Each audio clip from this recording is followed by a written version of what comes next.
Well, we're leaving the Salt Tower and our warlock and attempted queen killer behind, and we're off out onto the battlements now. We're coming up to the... get some fairly decent views of Tower Bridge and Tower Bridge approach from here. Right, there he goes again, look, the King Henry dude.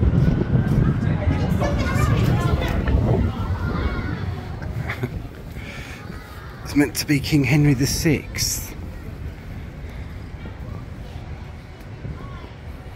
Oh, I can smell food. And it smells real fine. They've got a restaurant here, a cafe restaurant thing. Barbarically expensive.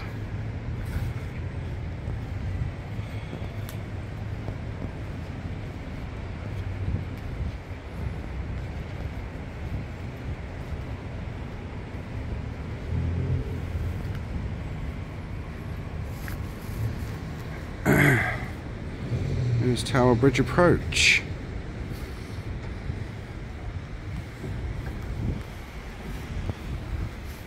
And this is the Broad Arrow Tower.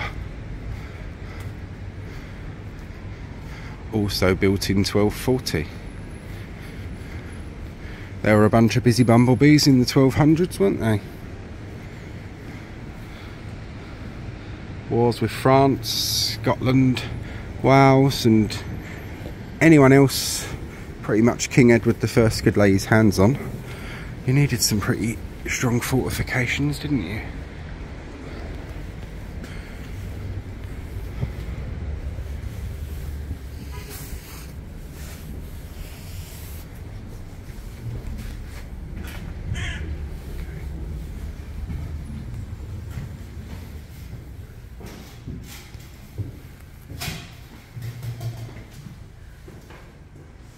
You've got more graffiti in here.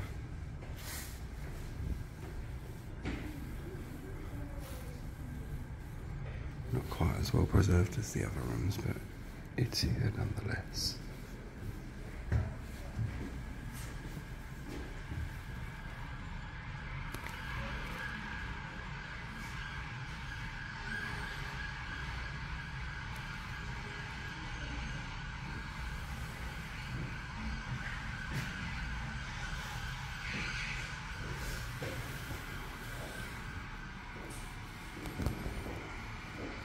This is one of the kind of interactive rooms. Mostly what kids and stuff can do, but you can have a look at all the weaponry that they would have used years ago. The kids like this one.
You would have wound up and up and up till that went back like that, and then you would have fired that at some poor unfortunate person.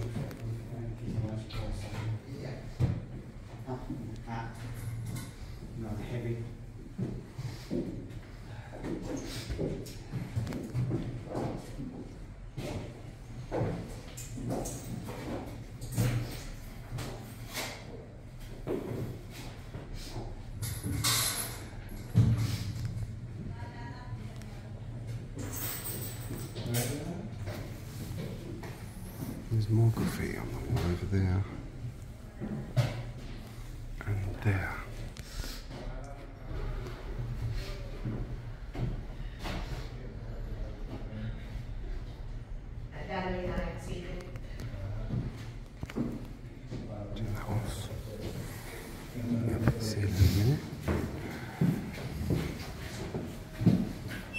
some more over here.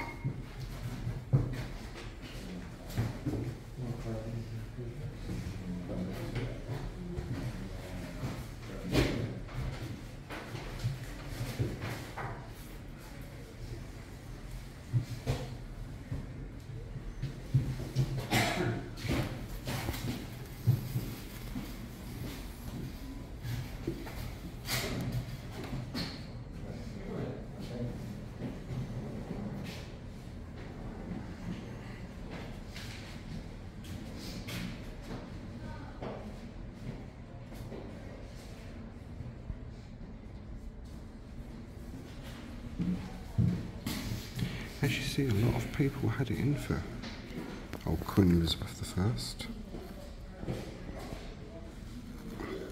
Mostly Jesuit priests.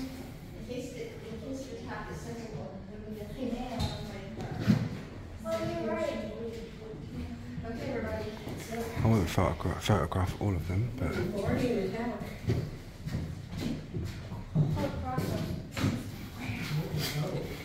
a lot of these were done with things like not penknives, but knives, the point of a knife, bone in some cases, tiny splinters of bone, and needles. Whatever the prisoners could lay their hands on to carve inscriptions into the walls.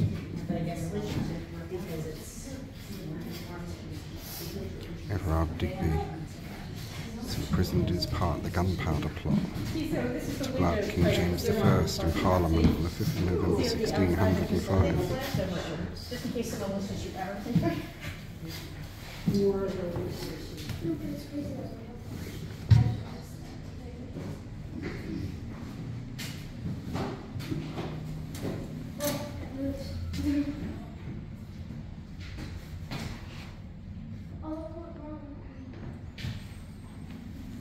Signed R. Ralph Ithel was a Catholic priest imprisoned in 1586 and tortured on the rack for plotting to overthrow Elizabeth I.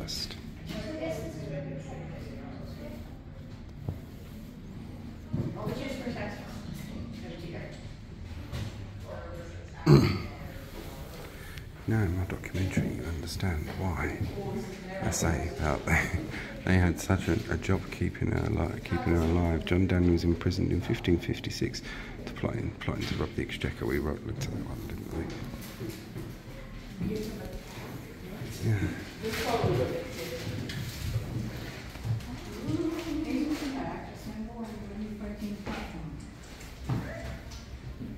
Assemble.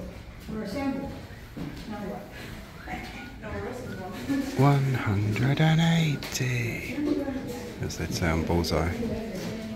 Sorry, that was a very poor taste, wasn't it? All the areas where people cannot go. I'd love to go in the areas where people cannot go. It's my life's blood is going to the areas that people cannot go.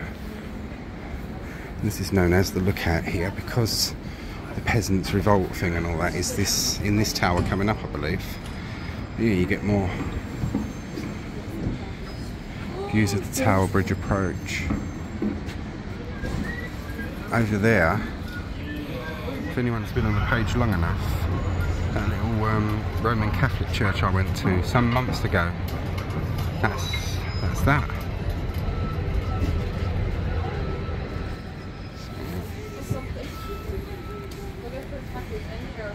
And these I like, look, these cast iron figures. These crossbow. Some, as we see in that room just now, some of the crossbows were hand drawn and some of them were mechanical. The mechanical ones could go through 4 or 5 men all at once and go through a shield. The Romans called them ballistas, and you'd have a ballista bolt. Something on a much larger scale was something like a trebuchet, which is what they used to fire the big stone balls at castle walls and all sorts. They'd fire plague victims, fire and all sorts. Right, next bit.